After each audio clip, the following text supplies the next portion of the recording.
तो आज आम बनवाई जाऊे पालंग शागर गोटे तैयारी नुआ तरकारी जोटा कि बहुत ही यूनिक आ बहुत ही टेस्टी लगी है से मुझे गोटे बिड़ा पालंग शाग को भल भाव में धोईकी रखी नहीं एवं गोटे ब्लेंडर जार ना और सबतक पालंग शाग को एदेदबा आपड़ चाहिए ए काटिकी पालंग शाग को पकई पारे एवं से अल्प टिके पानी देकी भल भाव में आम कौन करवा ना चिकन करके ग्राइंड करके नहीं आसवा एवं आप देखिपे पालंग शागर के बढ़िया भाव में प्यूरी हो जाए भल भाव में बाटी होगी चली आसी तो एवं गोटे बड़ पात्र रे आमे कौन करवा ना तार जो प्यूरीटा को बटाटा को देदबा ता सहित आमे दबा कौन 3 चामच मुझे बेसन को दूसरी जी आमर बेसन दरकार तो एथिरे आमे सेतिकी बेसन अल्प अल्प देकी ही याकू आमे गोळे नबा याकू एबे भल भाव में आमको मिक्स करियार अछि जेमिति कि एथिरे बिल्कुल भी बिंडा रहिबनी बा लम्स रहिबनी एबे एटा भल भाव में आमर देखि पारथुबे मिक्स हे गलानी तो एबे मु ए स्टेज रे कोन करबी ना आउ 2 चामच एथिरे दे दोउची बेसन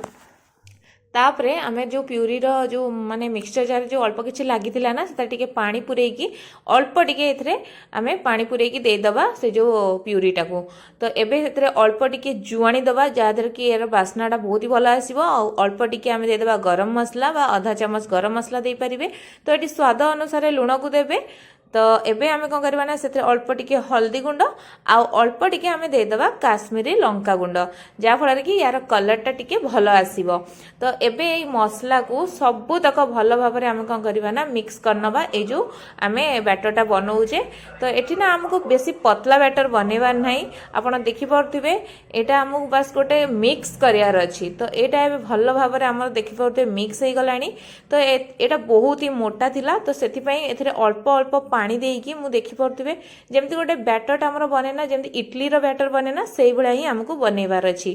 तो बस एबे एथिरे अल्प टिके खाइबा सोडा को आमे पकई नबा आ ताको एक्टिवेट करिया पे अल्प टिके ता एथिरे पानी दे दबा आपण चाहिले माने खाइबा सोडा बदल रे इनो किंबा बेकिंग पाउडर मध्य पकई परिबे आ याकू गोळे नबा पूरा फटाफट कहीं ना गोले सारा पर आम बेस समय को रखानी देखिपे यहाँ पकईकी गोलेला यहाँ केते बढ़िया भाव में फुली गलानी बा फ्लफी हो गलानी तो चलतु एबे हमें नेक्स्ट स्टेप रे कौन होची देखि नबा तो एठी मु कौन करछि ना गोटे बड़ थालियाटे नहीं आउ ता देहरे कौन करछि ना माने अल्प किछि ठोपा तेल एथरे दे दोछि रिफाइन तेल आउ ताकू भल भाव में मु लगे नउछि आपण चाहिले थालिया बदल रे किछि भी माने पात्र आपण एठी नहीं परिबे आउ आमे जो बैटरटा को एबे बनै थिले ना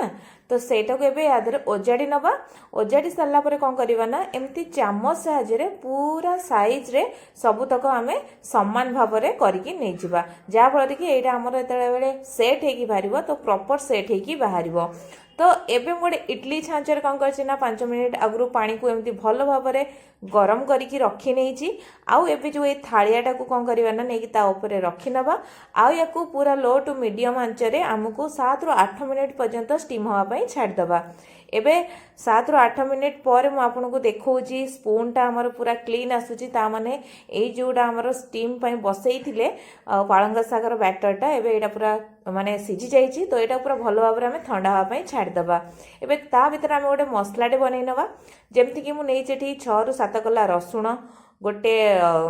माने गुजराती आउ खंडे दालचीनी आउ गोटे बड़ साइज रो पियाज आउ खंडे अदा बस एतिकी हमको माने मसला भितर ही दरकार तो अबे गोटे ब्लेंडर जारे हम कौन करबा ना सब तक मसला को काढी नबा आउ सेथरे अल्प टिके पानी देकी याकू भल भाव में बा चिकन करके ग्राइंड करके नहीं आसबा एबे आपण देखि परथु एटा पूरा चिकन हेकी आसी गला तो एपट रे हमर एटा पूरा सेट हे जैतला बा पूरा ठंडा हे जैतला तो एबे गोटे छुरी साहाଯ୍य रे आमे कौन करबा ना याकू काटी नबा आपण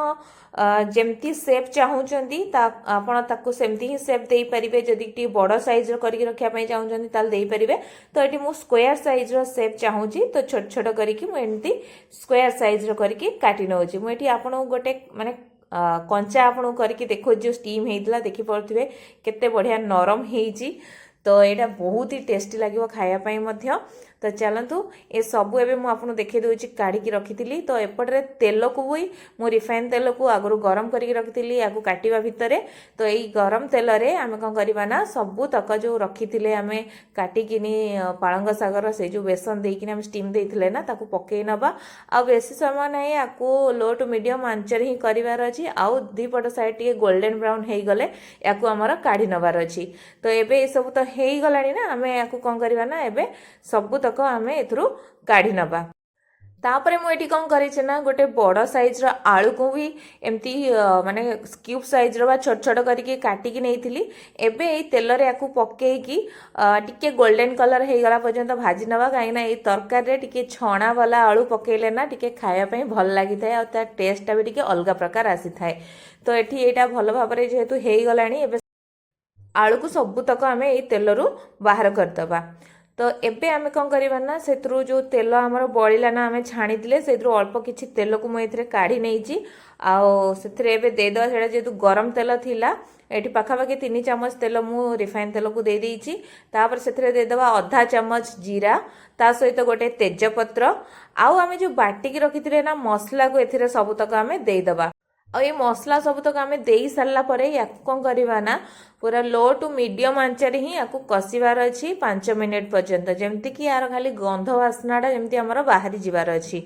तो एबे याकू आमे 5 मिनिट पर्यंत एमती कषि नबा देखि पड़थिबे। तो या उपरे तेल हल्का हल्का आसीगलानी तामाने एटा टिके भाजी ही आसलानी बा गंध टिके गलानी। तो ए स्टेज आमे देदेवा आधा चामच काश्मीरी लंका गुंड ता सहित स्वाद अनुसार लुण को पकेबा। हाँ आपण लुण को देखिके एठी पकेबे काहेकि ना आमे आगरु बेसन आउ जो पालंग सागर जो स्टीमटा देथिले सेथिरे मध्ये आमे लुण पकेइथिले। एबे एथिरे आधा चामच करके हळदी गुंड दे देबा आउ याकू बेसी नै आउ 2 मिनिट पर्यंत भल भाबे टिके कषि नबा। एबे ए मसलाटा हमर भल भाबे कषि हे गलानी। तो ए स्टेज रे मु दे दोची गोटे बड़ टमाटो को एमती छोट छोट करके काटिकी रखिथिली याकू मध्ये आउ 2 मिनिट पर्यंत कषि नबा जेमिति कि हमर टमाटोटा पूरा माने स्माश हे जिवो। एबे हमर एटा पूरा भल भाबरे हे गलानी। तो ए स्टेज रे मु दे दोची जो हमें छाणी की रखिथिले आलू को एठी सबुतक एठी पकेई नबा काहे ना आलू टिके टिके कंचा थिला खाली हल्का लाल हैला पर मु ताको छाणी की रखि देइथिली। तो ए मसला रे टिके कषि देले कोन हबो ना आलूटा मध्ये एथरे सिझी जिवो। तो बेसी समय नाही याकू आउ 1 मिनिट पर्यंत आमे कषि नवार अछि। तो एटा भल भाबरे कषि हे गला परे मु एथरे देई देइछि 1 ग्लास पाखापाखि पानी। आपण देखिकी ही आपणकर पानी देबे केते आपण झोल रखिया पई चाहूचंती। तो एथरे टिके अधिक पानी देले कोन हबो ना आमे जेतले पकेबा आमे जो बेसनटा करिचे ना जो स्टीम देकी तो सेटा पानीटा सोक करने। तो एथरे टिके अधिक पानी देबे आउ एबे याकू घोड़े की बेसी समय नाही 2 मिनिट पर्यंत छाड़ देले एटा भल भाबरे फुटी जिवो। हाई फ्लेम रे याकू छाड़ देबे। तो एठी देखि पड़थबे 2 मिनिट परे मु आपन देखोजी चेक करिके आलू एठी पूरा परफेक्टली सिझी गलानी। तो ए स्टेज रे आमे जो काटिकी रखिथिले बेसन आउ जो पालंग सागर माने स्टीम करिकी तो एबे याकू एथरे पकेई दबा आउ पूरा हाई फ्लेम रे ही याकू घोड़े दबा